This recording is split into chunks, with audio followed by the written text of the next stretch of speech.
ગત 25 નવેમ્બર 2025ના રોજ ફરિયાદી શ્રી આરીફ બેન નાઓ આવેલ હોય કે તેમની સગીર વયની દીકરી ગુમ થયેલ છે, જેના અનુસંધાને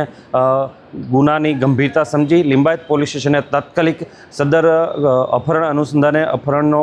ફરિયાદીશ્રીની ફરિયાદના આધારે ગુનો દાખલ કરી અને તપાસ ચાલુ કરેલ. તપાસ દરમિયાન લસકાણા ખાતે સદર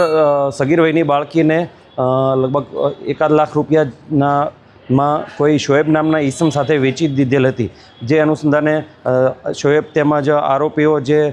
જૂના અગાઉ પણ 2 આરોપી પકડાઈ ગયા છે તે પકડી પાડેલ હતા. ત્યારબાદ બીજા 2 આરોપીઓ પકડવાના બાકી હતા. એક તો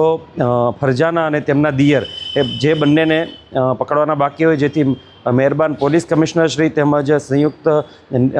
સેક્ટર 1 સાહેબ, ઝોન 2 સાહેબ, એસીપી ડી ડિવિઝન સાહેબ નાઓ તરફથી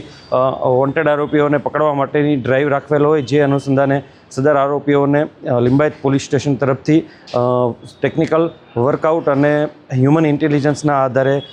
સદર આરોપીઓને અંકલેશ્વર જિલ્લાના ખરોડ ખાતેથી સદર આરોપીઓને પકડીને કાયદેસરની કાર્યવાહી કરવામાં આવેલ છે.